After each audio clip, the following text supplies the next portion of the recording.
অনেকে নিজের কাজ হারাচ্ছেন, চাকরি হারাচ্ছেন, প্রতিষ্ঠান বসে যাচ্ছে, ঠিক না কথা?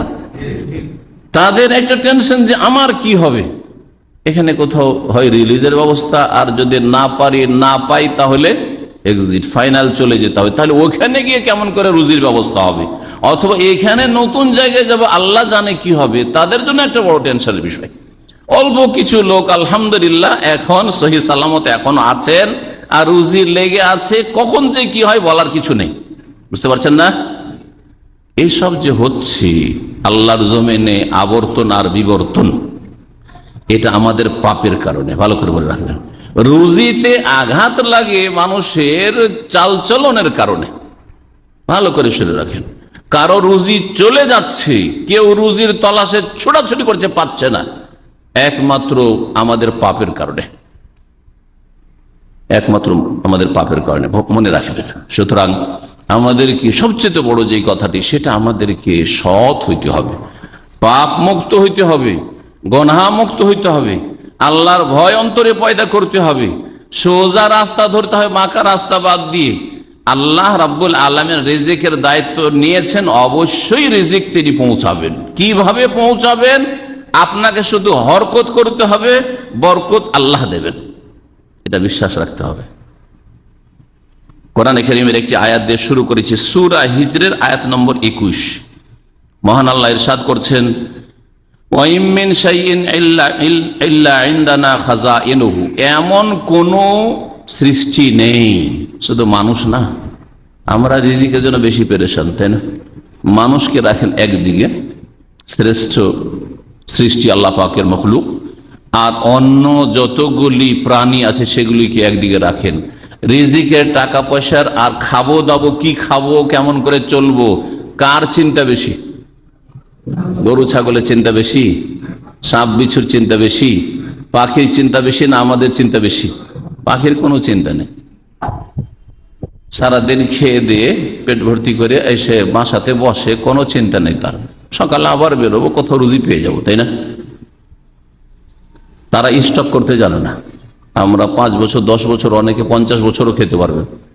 অনেকে এত কিছু করেছেন যে বাড়িতে ঘুমিয়ে ঘুমিয়ে শুধু ভাড়া আসছে, 5 তলা 10 তলা বিল্ডিং তৈরি করে দিয়েছেন, আর ভাড়া আসছে, ভাড়া থেকে ঘুমিয়ে ঘুমিয়ে খেতে পাবেন, আছে না? তারপরেও শান্তি না, টেনশনের শেষ নেই, আরো কয়েকটা বিল্ডিং লাগবে। জাহান্নাম হয়ে গেছে পেট অসৎ লোকদের, জাহান্নামের মতো হয়ে গেছে। হালমে মাজিদ, আরো লাগবে, আরো আছে কিনা, আরো পয়সা লাগবে। এই হয়েছে অবস্থা। আমরা সবচেয়ে বেশি বিচক্ষণ মানব জাতি, সমস্ত মাখলুকাত প্রাণীর মধ্যে সবচেয়ে বিচক্ষণ, সবচেয়ে চালাক, আর সবচেয়ে বেশি শক্তিশালী, বুদ্ধিমান। আর তারপরে সবচেয়ে বেশি টেনশন আমাদের পেটের ভাতের জন্য, রুজির জন্য। আশ্চর্য বিষয়, কিন্তু এটা চিন্তার বিষয়। আল্লাহর ভরসা হারিয়ে দিয়েছি, এবং আল্লাহর যে রাস্তা বাতলেছেন সেই রাস্তা আমরা একেবারে উপেক্ষা করেছি, ছেড়ে দিয়েছি। মহান আল্লাহ বলছেন, ওয়াইম মিন শাইইন ইল্লা ইনদানা খাযাইনুহু, এমন কিছু নেই যে যার উপজীবিকা, রিজিকের খাজানা ভান্ডার আমার কাছে নেই। যে কোনো প্রাণীর, শুধু মানুষ না, আমার আপনার রিজিকের ভান্ডার কার কাছে আছে? একমাত্র আল্লাহর কাছে আছে, কারো কাছে নেই, কারো কাছে নেই। ওয়া নুনাজ্জিলুহু ইল্লা বিকাদারিন মালুম, আর আমি নামিয়ে থাকি জমিনে ওই ব্যক্তির কাছে বা ওই প্রাণীর কাছে নির্দিষ্ট পরিমাণে। আমি জানি যে কতটা নামাবো, আমি জানি যে কতটা ওকে দেবো, কতটা তার কাছে রাখবো, আর কি করব না করব, কখন কতটা দিব, কখন কম দেব, কখন বেশি দিব, সেটা আমার কাজ। সবকিছু নির্ধারণ, ফয়সালা মহান আল্লাহ রাব্বুল আলামিন করেন। নবী মুহাম্মদ রাসূলুল্লাহ সাল্লাল্লাহু আলাইহি ওয়াসাল্লামের প্রসিদ্ধ একটি হাদিস রয়েছে, মনের শান্তির জন্য শুনে রাখেন। একটা দানা, একটা ভাতও যদি ভিতরে গিলা আপনার নসিবে থাকে, তার আগে মরতে চান, তবু মরবেন না। আমি মরে যাব, খাবো না, মরবেন না যতক্ষণ না ওই ভাতটা গিলবেন। আর যদি আপনার নসিবে না থাকে, যতই চেষ্টা করেন যে এই লোকমাটা গিলবো তারপরে মরবো, গিলার কোনো উপায় নেই।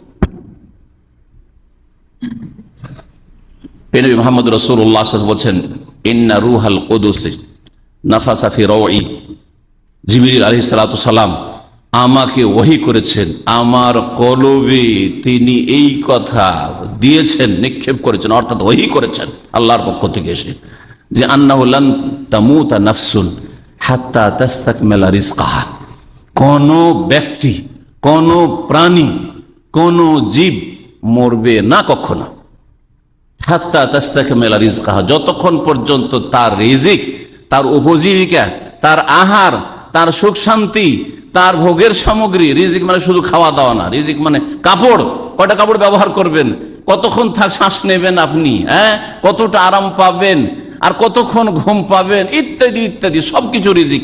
নিজের ভাগ্যে যেটুকু আছে সেটুকু সবগুলি আপনার রিজিক, সেটা খাদ্য বস্তু হোক, পানীয় বস্তু হোক, ভোগের সামগ্রী হোক, পোশাক হোক, আর কিছু হোক না কেন। লান তামুতা নাফসুন, কোন প্রাণী মরবে না কখনো, হাত্তা তাস্তাকমিলা রিজকাহা, যতক্ষণ পর্যন্ত নিজের রিজিক সম্পূর্ণ না করে নেবে, পূর্ণরূপে গ্রহণ না করে নেবে। আলা, সুতরাং শোনো, ফাত্তাকুল্লাহ, আল্লাহকে ভয় করো, আল্লাহকে ভয় করো।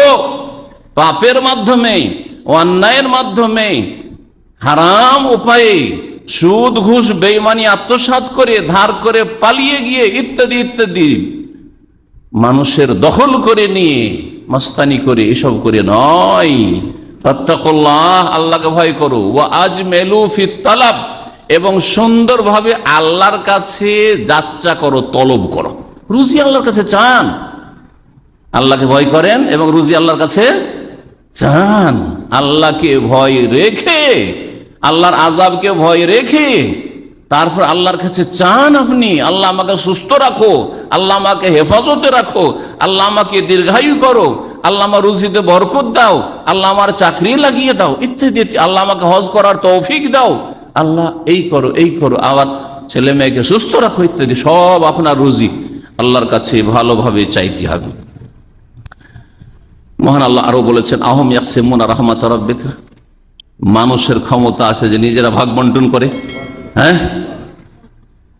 আল্লাহর রহমতকে, তোমার রবের রহমতকে তুমি ভাগ করতে পারবে, তোমরা ভাগ করতে পারবে? হে নবী, তোমার রবের রহমতকে মানুষরা ভাগ বন্টন করে।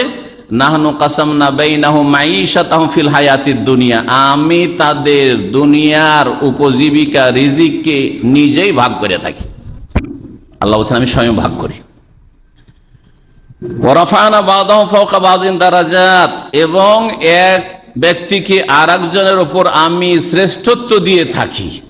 চেষ্টা করলেও আপনি আপনার নসিবে যদি ওর চাইতে বেশি বড় লোক না করবেন, হইতে পারবেন না আপনি। আল্লাহ আমাকে আপনার চাইতে নিচে রেখেছেন, আমার কোনো উপায় নেই যে আপনার উপরে উঠবো। আর যদি আপনাকে নিচে রাখা আমার চাইতে বেশি করেন, তো কখনো আপনার উপায় নেই যে আমার উপরে উঠবে।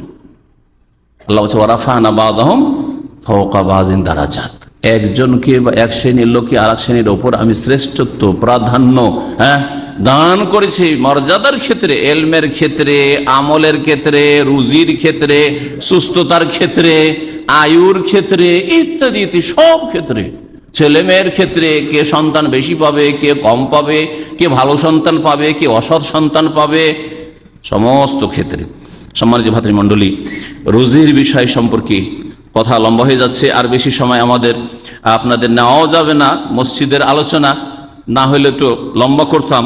মনে রাখবেন, রুজি সুন্দর করার এবং রুজিকে বৃদ্ধি করার, রুজি লাগাবার, যা রুজি নেই, কাজকর্ম নেই, কাজের ব্যবস্থার জন্য, যার চাকরি চলে যাচ্ছে, আল্লাহ উত্তম বিকল্প ভালো ব্যবস্থা দাও, যার লেগে আছে, আল্লাহ এটাকে কন্টিনিউ করো, স্থায়ী করো, ইত্যাদি। সবাই কিন্তু আমরা রুজির মহতাজ। সর্বপ্রথম যে কাজটি করতে হবে, আল্লাহর প্রতি ঈমান সুন্দর করতে হবে। আমরা জাতিগত মুসলিম, কিন্তু জাতিগত ইসলাম আর ঈমান যথেষ্ট না। কাজে, কর্মে, অন্তরে, কথায়, কাজে মুমিন হইতে হবে, ঈমানদার হইতে হবে। সূরা বাকারা আয়াত নম্বর 126-এ ইব্রাহিম আলাইহিস সালামের কথা আল্লাহ পাক বর্ণনা করতে বলছেন যে ইব্রাহিম আলাইহিস সালাম মহান আল্লাহর কাছে দোয়া করেছিলেন, ওয়াইজ ক্বালা ইব্রাহিম রব্বি জাল হাযা বালাদান আমিনা, আল্লাহ এ মক্কা নগরীকে তুমি নিরাপদ শহর করে দাও, ওয়ারযুক আহলাহু মিনাস সামারাতি, এবং সেখানকার জনগণকে বা বাসিন্দাদেরকে ফলের রিজিক দান করো। মক্কায় একটা গাছও জন্মায় না, পাহাড় ছাড়া, পাথর ছাড়া কিছুই নেই, তাই না? আর ফলের রিজিক চাইছেন ইব্রাহিম আলাইহিস সালাম। আজব কথা, তাই না? আমরা সাধারণত যেটা সম্ভাবনা সেটাই চাই, অসম্ভব কিছু মনে হচ্ছে বাহ্যিক দৃষ্টিতে, তা চাইছেন। আল্লাহ ফলের রিজিক মক্কাওয়ালাকে দাও, মক্কার বাসিন্দাদেরকে। কিন্তু কারাকে? মান আমানা মিনহুম বিল্লাহি ওয়াল ইয়াউমিল আখির, যারা তাদের মধ্য থেকে আল্লাহর প্রতি ঈমান রাখে আর পরকালে বিশ্বাস রাখে। আল্লাহর ভয় রাখা, আল্লাহর প্রতি বিশ্বাস রাখা, আল্লাহ আমার সৃষ্টিকর্তা, আল্লাহ আমার মাবুদ, তার ইবাদতবন্দি করতে হবে, এই জন্য আল্লাহ সৃষ্টি করেছেন, এবং পরকালে আল্লাহর সামনে আখিরাতে হাজির হইতে হবে, আখিরাতের প্রতি ঈমান।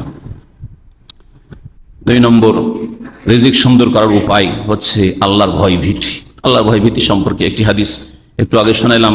কোরআনে কারিমে অনেক আয়াত রয়েছে। রুজি যে সুন্দর হয় আল্লাহর ভয় থাকলে, তাকওয়া থাকলে, পরহেজগারি থাকলে। তাকওয়া পরহেজগারি, সহজ ভাষায় তাকওয়া হচ্ছে আল্লাহর ভয়ে ভালো কাজ করা আর আল্লাহর ভয়ে মন্দ কথা কাজ থেকে বেঁচে থাকা। নামাজ পড়ছেন কিসের জন্য? আল্লাহর ভয়। ধরা খেয়ে যাবো, কারো কাছে ধরা খাবো না। কার কাছে ধরা খাবো? আল্লাহর কাছে ধরা খেয়ে যাবো। হ্যাঁ, পাপ করেন না কেন, হারাম খান না কেন? আইনের ভয়ে না। হ্যাঁ, কিসের? আল্লাহর ভয়। গুনাহ রাত দিন সব করে যাচ্ছে আপনার চোখের সামনে, সমস্ত গুনার দরজা খোলা আছে, তারপরে গুনাহ পাপের কাছে যাচ্ছেন না। কি জন্য? তাকওয়া, আল্লাহর ভয়। এই আল্লাহর ভয় যদি অন্তরে সত্যিকার অর্থে পয়দা হয়ে যায়, তাহলে যত পাপের যায়, পশ্চিমা দেশে নোংরা জায়গায়, মদের মাঝখানেও যদি ফেলে দেয় আপনাকে, কুফরির মাঝখানেও ফেলে দেয়, ব্যভিচারের মাঝখানে ফেলে দেয়, তবু আপনাকে খারাপ করতে পারবে না। আর আপনাকে যদি মক্কাতেও আল্লাহ রাখেন আর মদিনাও রাখেন, আর আপনার অন্তরে তাকওয়া, আল্লাহর ভয় না থাকে, তো সেখানে সব পাপ আপনার দ্বারা হইতে পারে। করছে এক শ্রেণী অসৎ লোকেরা, এরকম মোবারক জায়গাতে সমস্ত পাপ করে যাচ্ছে তারা। তাকওয়াতে রিজিক সুন্দর হয়। ওমাইয়াত্তাকিল্লাহ ইয়াজআল লাহু মাখরাজা, মহান আল্লাহ বলছেন যে আল্লাহকে ভয় করবে তার রাস্তা অবশ্যই বের করবেন। চাকরি যাবে আর চাকরি হবে, চাকরি যাবে ব্যবসা হবে, এখানে রুজি শেষ হবে, দেশে রুজি লাগবে, অবশ্যই রাস্তা আল্লাহ বের করে দিবেন। ওয়ারযুকুহু মিন হাইসু লা ইয়াহতাসিব, আর যারা আল্লাহকে ভয় করে তাদেরকে আল্লাহ রিজিক দেন এমন জায়গা থেকে যে কল্পনাও করতে পারেন। আপনি কোনদিন ভাবেননি যে আমার এখানে চাকরি ছুটে গেলে এমন ভালো জায়গায় কোনো ভালো কোনো ব্যবস্থা হয়ে যাবে, এখানেও কথা বলবে না, কল্পনা করতে পারেননি, সেখান থেকে আল্লাহ রিজিক দিবেন। কোরআনে কারীমের কথা, সূরা তালাক আয়াত নম্বর 2 এবং 3, সূরা আরাফের আয়াত নম্বর 96 রয়েছে, ওয়ালাউ আন্না আহলাল কুরা আমানু ওয়াত্তাকাউ লাফাতাহনা আলাইহিম বারাকাতিম মিনাস সামাই ওয়াল আরদ। আয়াতটি সুবহানাল্লাহ, আমি ওই ছোট কাল থেকে আয়াতটি পড়তাম। এই আয়াতটা এই রুজি সম্পর্কে মনে হচ্ছে যে প্রথম আমার নজরে আসে আমার লাইফ। কি বলছেন আল্লাহ শুনেন, ওয়ালাউ আন্না আহলাল কুরা, দেশবাসী, গ্রামবাসী, এলাকার লোক, জনপদের মানুষ যদি কি করতো, আমানু, মুমিন হয়ে যেত, ওয়াত্তাকাও, এবং আল্লাহকে ভয় করত, পাপ মুক্ত জীবন যাপন করত, আল্লাহর ভয়ে, লাফাতাহনা আলাইহিম বারাকাতিম মিনাস সামাই, আকাশের বরকত সমূহর দ্বার তাদের সামনে খুলে দিতাম।